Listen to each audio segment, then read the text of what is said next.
Okay, good morning mga Lods. So, since Webes na naman, so mag-upload na naman tayo ng mga panibagong video. Usually, mag-upload kasi ako mga Lods, Webes at saka Monday lang yung, yung vacant ko. So, since Thursday na naman mga Lods, gawa tayo ng video. So, sabihin na lang natin, ipagkumpara natin, yung dalawang setup ko dito sa bahay. Yung Pieto inverter na Johnson 5,000 watts at saka itong Zamdon 1 kilowatt na toroidal inverter mga lods from Zamdon. Maka-Zamdon ako. O kaya generally maka-pro China ako ng mga inverter dahil wala akong pera pambili ng mamahalin yung US, German, o kaya ano pa yun. At saka ewan ko kung may nagbibenta ba dyan. May nagbibenta ba dito sa Pinas or madali ba tayo makabili. Basta ang pagkaalam ko, mas madaling bilhin yung mga China products dito sa atin. Okay mga lods? Gumawa pala ako ng video na to kasi mayroon namang request sa atin. At saka tulong na rin to para sa mga nagsimulang mag-DIY ng solar. Yung mga nahihirapan kung ano talaga. Lalo na sa mga nagsisimula or yung mga beginner na mga low budget na mga DIYers. Ito talaga kadalasan tinatanong nila dito sila nahihirapan sa 5,000 na Johnson, 5,000 watts at saka dun sa toroidal inverter ni Zamdon. Kasi halos same price sila, same budget sila ng setup. Okay, so ano ba ang mga pag-uusapan natin dito mga lods sa video na to para sa mga beginners or mga nagsisimula pa lang.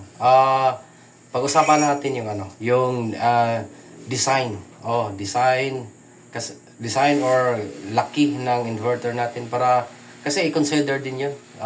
Pag mag-install ka, saan mo ilalagay, gaano kabigat, and then weight, yun, gaano kabigat. Pag-usapan natin 'yun. Yung kung gaano ba kaingay. Kasi kung hindi natin pag-usapan yun, baka ilagay mo bibili ka, tapos ilagay mo sa kwarto.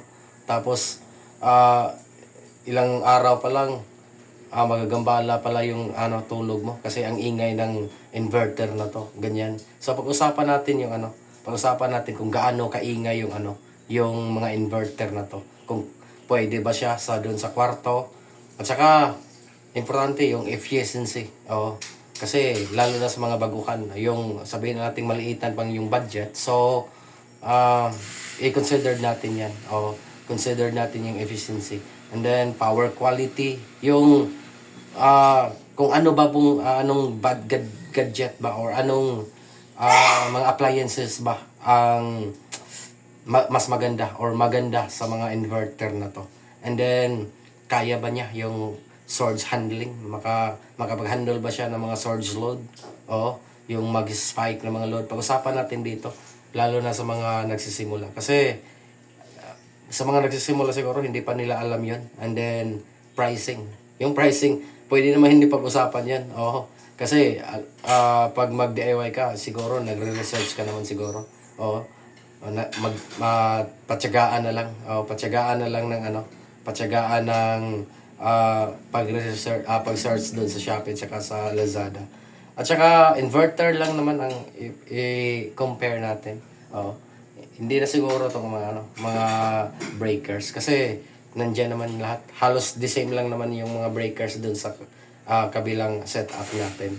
So, yung inverter, yung pinaka-importante. Diyan kadalasang nahihirapan yung mga nagsisimula or magsisimula pa lamang. And then, repairability. Kung kaya bang ma-repair o madali bang i-repair yung inverter natin. And then yung consumption din, lalo na sa standby mode. Sino yung mas maliit yung kinakain sa standby modes. Okay, yun mga lods. Sana tapusin natin yung video. Maraming salamat. So dito sa Johnson 5,000 watts natin mga lods, nasa 30 cm ang taas niya. Yun. Tsaka tingnan natin yung wide niya. Okay. Nasa 9 cm yung sukat ng wideness ng ating Pieto na Johnson inverter. Yung kapal naman nasa 9 din. 9 ba? 9. So yung kuan, mali ata ako. Oy, 9 din pala. So nandiyan lang pala yung 9. So 9 din pala yung wideness or 18.5 ng Pieto natin na Johnson. Sorry kanina. At saka yung kapal, yun ang 9. Okay. So, yun ang Johnson natin mga lods. Okay, so dito na naman tayo. Gaano kataas yung Zamdo natin? Yun. 29. So, mas mataas konti yung Johnson natin. Pero dito sa wideness, okay. So, 24 siya. Yung Johnson is 19. So, mas malapad to. Yung Zamdo natin. Yung kapal. Dito yung kapal natin. So, 13. So, mas makapal rin yung natin. Yung Zamdon. Oh. Pinakita ko to kasi i-consider din to sa pag-design mo ng project. Kung yung area mo. So, pinakita ko na rin yung yung dimension niya. Yung design almost the same sila. Box type lang. Walang mga chichiburichi, walang special design. Okay? More on box lang tingnan yung dalawa. So, another thing naman para sa design ito. So, ganito yung type niya. May dalawang saksaka at saka may switch dito. Mga loops. Yan. So, yun lang. Wala siyang easy input. Puro easy output yan mga lods. Hindi ka pwedeng mag-easy mode or mag-charge gamit ang inverter na to. So, the only way na makapag-charge ka is using the solar charge controller or battery charger. So, yun lang ang niya, features niya.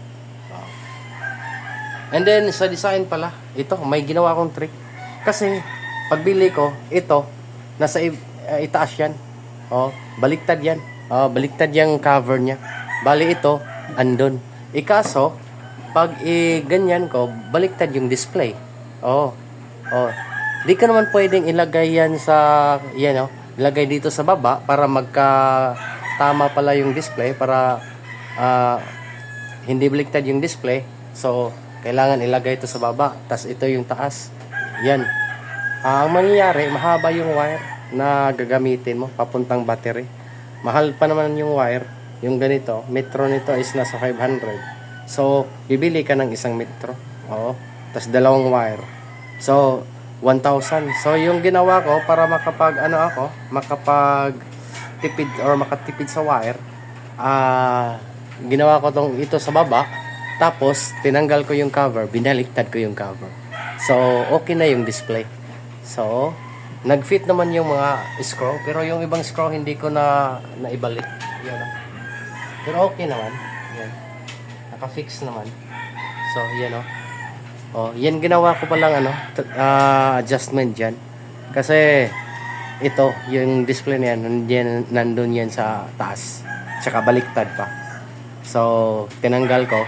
Hindi naman na yung wire. Umabot din naman kahit binaliktad ko. So, yun na. Mas nakatipid ako ng siguro 1,000 na wire. Kasi kalahating metro lang yung binili ko dito. Yan. So, sa design din dito, meron siyang dalawang output rin gaya ng Johnson. Pero, meron siyang easy input. Pwede kang makapag-charge gamit yung inverter na to. Halimbawa, wala kang solar charge controller at saka wala kang battery charger. So, pwede to gawing battery charger yung Zamdon mo. At saka mahaba yung wire na kasama niya at saka malaki din. Tamang-tama. Hindi gaya doon sa Johnson, maliit yung wire. Hindi pa mahaba. Siguro mga 30 cm lang. Ito mga nasa 1 meter ata. Yun ang kaibahan nila. So, next is sa bigat naman, hindi na natin matitimbang kasi naka-fix na siya. At saka yung natin, yung Zamdon din natin, naka-mount na siya sa dingding. So, ganito lang, sa experience ko, mas mabigat yung Zamdon. Siguro 4 times, 4 times na mas mabigat siya compare dito sa Johnson. Yung Johnson natin, siguro nasa 1 kilo lang to. 1 kilo, mahigit siguro ata. Yung natin. Okay, 2 kilo. Basta, ang gaan ito. Napakagaan yung yung Johnson. Kasi wala naman siyang yung transformer. Kasi Pieto to. Yung Zamdon is my transformer yon. Kaya yun ang mabigat. May loop na wire dun. Okay, next natin is noise. Kung alin ba ang mas maingay sa kanilang dalawa. Siguro sa experience ko, napakaingay ng Zamdon. Lalo na pag nagbukas na yung fan niya. Nag-activate na yung fan niya. Kasi smart fan din to. Pag mainit na yung pyesa doon sa loob or mainit na yung environment doon sa loob ng inverter natin, kusa siyang magbubukas. So napakaingay ng Zamdon lalo na pag magbukas siya. Kung umaga siguro, hindi mo mapapansin. Hindi mo halos mapapansin. Pero pag lumapit ka, mapapansin mo talaga. Pag gabi, maririnig mo talaga. Kaya recommended ko na hindi to ilagay dapat sa sa loob ng kwarto, yung Zamdon. Kung ayaw mong magambala yung tulog mo. Kasi maingay yung Zamdon pag nag-activate na yung fan. Yun. So mga lods, kung hindi naman siya gagana yung fan, ganito lang siya. Ganyan. Ganyan lang kaingay. Halos wala kang maririnig. Wala talaga. Pero pag gagana yung fan, tingnan natin maya.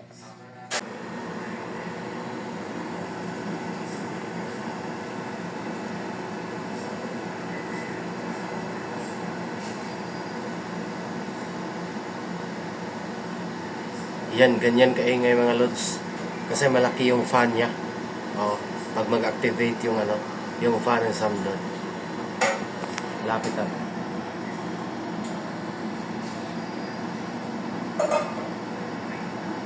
Okay. So, test naman natin yung kung gaano kaingay yung yung Johnson 5,000 watts natin.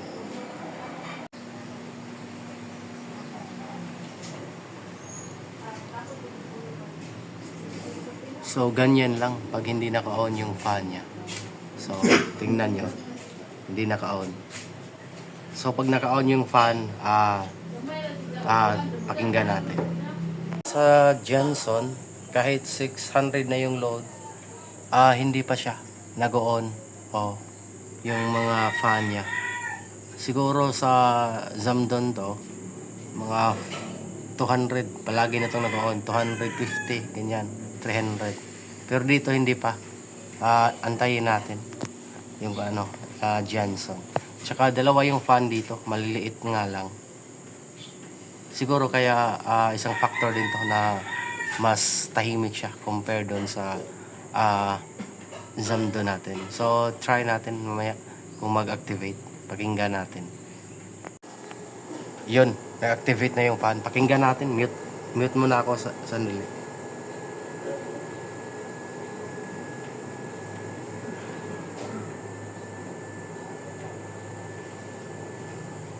So 1 feet away.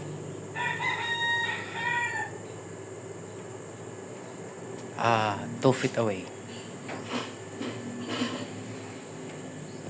Sa efficiency naman, so di halatang or di hamak na ito mas lamang. Kasi walang masyadong losses to. Kasi wala namang umiinit na masyadong umiinit na mga part. Maliliit yung mga part dito compare doon sa Zamdon natin na toroidal. May malaking transformer doon. Yun, mag-iinit yun. So pag iinit, so mababawasan konti yung efficiency. So mas lamang to sa efficiency yung Johnson 5,000 watts natin. Kasi kadalasang laman lang naman ng ano dito sa inverter to is mga MOSFET kasagaran kadalasan. Okay, kung sa power naman, power quality naman, kung quality naman pag-usapan natin, so mas lamang to. Kasi kaya niya yung yung mga surge load. Sa loob lamang ng pag 1,000 watt lang naman. Kasi quality naman pinag-usapan. So compare dun sa isa, sa inverter natin na Pieta yung Jenson, siguro hindi kaya yung mga yung mga surge load. Pero yung Jenson natin is 5,000 watts. Kaya yung mga matataas na load, like yung mga power tools na tinetest natin, yung aircon, kinakaya niya. Kasi 5,000 watts siya. Mataas yung ano niya. Yung sabihin na lang nating range niya. Kahit pa may surge load. Yung surge load pala mga loads, yung pag in-on mo yung isang appliances, mag-spike siya.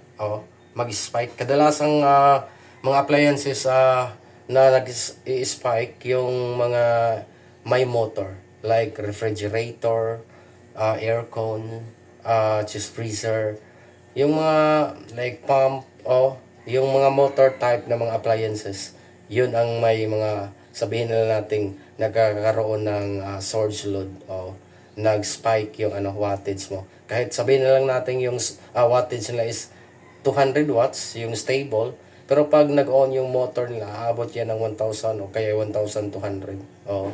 Kaya yung mga ganito, kahit 200 lang yung yung sabihin na natin chest freezer is 79 lang dun sa labas. Pero pag pinagahan na dito, mag-i-error to kasi pag on ng pag on ng motor niya, aabot ng 1,000 mahigit. So mag-i-error yung Zamdo natin. Pero doon sa Pieto natin, goods na goods kasi mahaba yung mataas yung range niya. Malawak yung range ng wattage niya.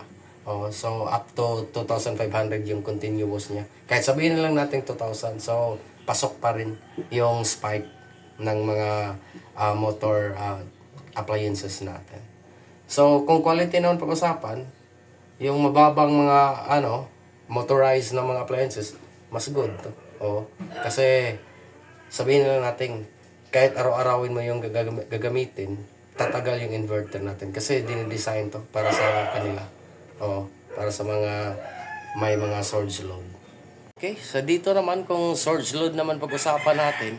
So kung yung spike niya is below 1,500 lang naman o kaya ay below 2,000, kayang-kaya niya. Nakita naman natin sa mga test natin yung mga sabihin natin yung mga power tools. So kayang-kaya niya. Pero hindi pa rin natin masasabi kung araw-arawin makakaya ba niya. Kasi yung inverter natin is not designed for sabihin na natin surge load. Dinidesign lang siya sa mga sabihin natin light or light mga appliances o yung walang surge load ng mga appliances. Okay siya kahit mataas yung wattage basta hindi lang mag surge load. Kayang-kaya ng inverter natin. Siguro tatagal to. Pero pag sinaksakan mo araw-araw siguro, I don't know kung aabot to ng ilang buwan. Hindi gaya ng Zamdon. Kasi Toroidal yun eh. Toroidal na inverter yun. Nahirapan ako mag-pronounce dun sa Toroidal. Toroidal. Toroidal inverter. Okay. So, ito. Pero, based sa test natin, gumagana siya. Iwan ko lang kung tatagal ba. Kaya, dito sa amin, instead na maglagay ako dito ng Zamdon, so, itong pinili ko. Yung Jenson. Kasi, yung appliances natin, hindi naman masyadong motorized. Yun. PC lang naman. Tsaka dito. Diyan. Kayang-kaya dyan. So, kung pricing naman yung pag-usapan natin, halos magkatulad lang. Yung 5,000 watts na Jenson at saka yung 1 kilowatt na 12 volt system ng Zamdon toroidal inverter natin.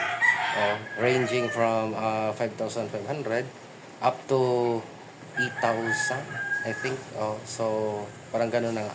Oh, from 5,500, yun lang. Papunta ang 7,500 o kaya 8,000. Halos the same lang talaga. May mga store pa magkapareha lang sila yung pricing ng Zamdon at saka Genzo natin. Yung mare-repair ba? Kung pag-usapan natin kung ang repairability natin, siguro mas mahirap tong i-repair. Oh. Kasi mas marami tong laman at saka yung kadalasan dito is MOSFET type. So, pag masisira to, yung mga IC natin, yun ang hanapin mo. Iyon ko lang kung meron na ba dun sa Shopee at saka sa Lazada o Alibaba. Siguro pagtsagaan mong hanapin, meron siguro. Pero kung repairability, so mas prefer ko yung Zamdon.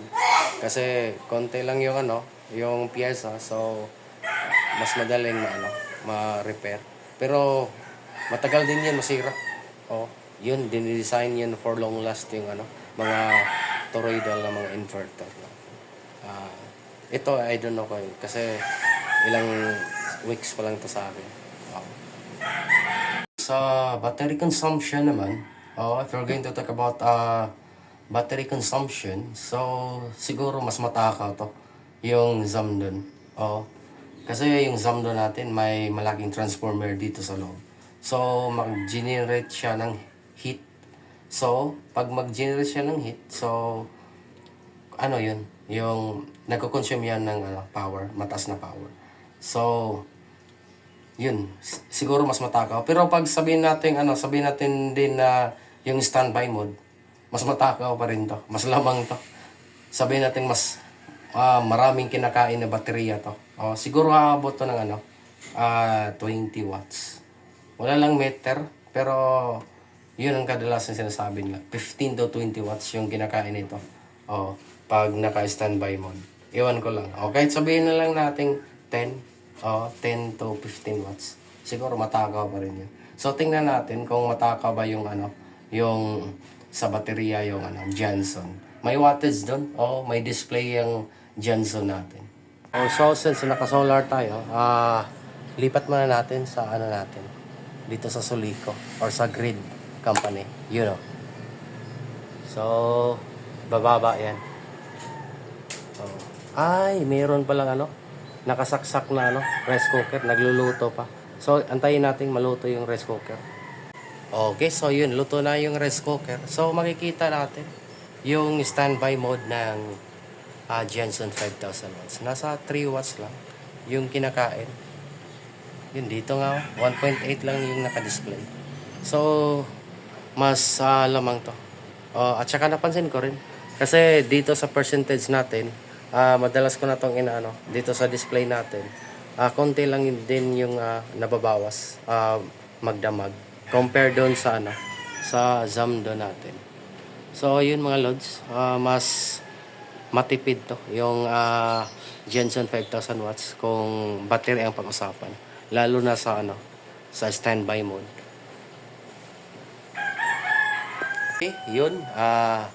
Kung balak mong sabihin natin kung balak mong gumamit ng matataas na wattage pero lamang naman walang surge na mga load o hindi nag-i-spike or hindi motorize yung yung mga appliances mo o kahit sabihin natin kahit motorize basta mababa lang naman, kayang-kaya dito sa Johnson 5,000 watts natin. Pero hindi pa natin masabing tatagal to. Based sa my experience kasi ilang weeks pa lang to sa akin kaya isang buwan pero yung naka-install dito mga 2 weeks pa or 3 weeks pa 2 to 3 weeks pa naka-install dito siguro sabihin natin 6 months straight, so wala kang problema dito. So goods na goods yung Zamdon natin. Yung una lang siguro nagka-problema kasi hindi pa ako nakapag-adjust bilang isang solar miner.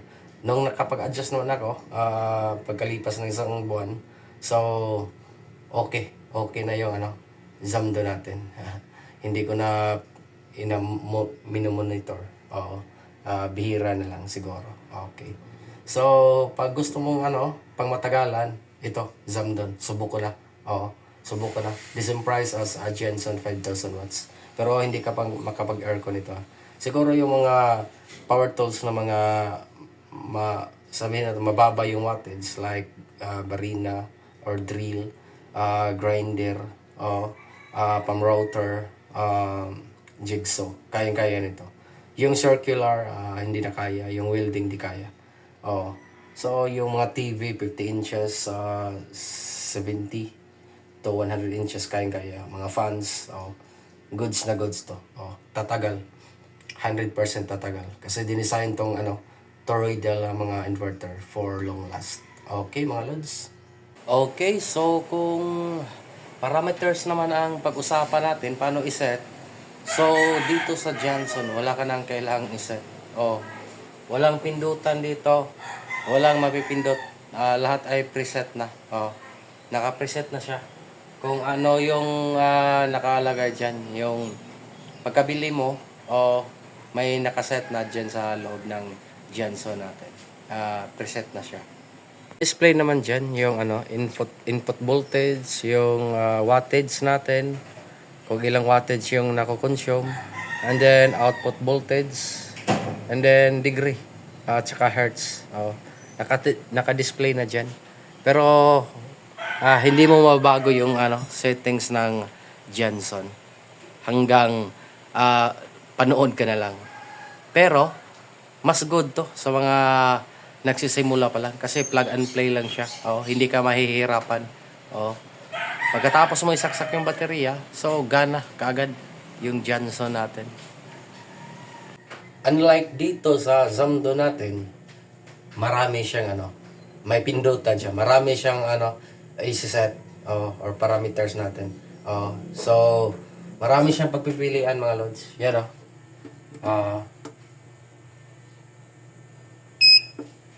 yan.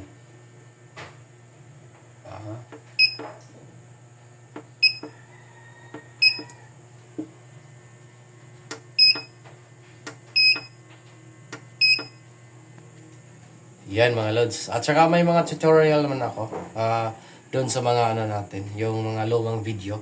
Pwedeng hanapin niyo kung paano i-set yung ZAM doon para gabay na rin yun. At saka reference na rin yun sa mga nagsisimula pa lang. At saka baka yung mga naranasan ko dito nung nagsisimula pa akong mag-solar, maranasan nyo rin. So, kaya gumawa ako ng video para makatulong din. Okay, yun mga lods. Sana naman kung umabot kayo sa puntong ito, paki-like naman at saka paki-subscribe ng natin, yung channel natin. So, yung mga pagkumpara natin, base lang naman yun sa experience natin. Sa paggamit nitong dalawang inverter na magkasing halaga, magkasing presyo lang naman. Pero magkaiba yung build nila, yung design nila, yung type nila. So base lang naman sa akin 'yan. At saka ito ito din kadalasang ginagamit lalo na sa mga baguhan na mga sabihin natin nag-DIY ng solar. Sana makatulong to mga lods kung nagbe-build kayo. At saka sa mga may mga setup naman dyan, maraming salamat sa patuloy na pagpapanood. Okay, God bless. Bye-bye.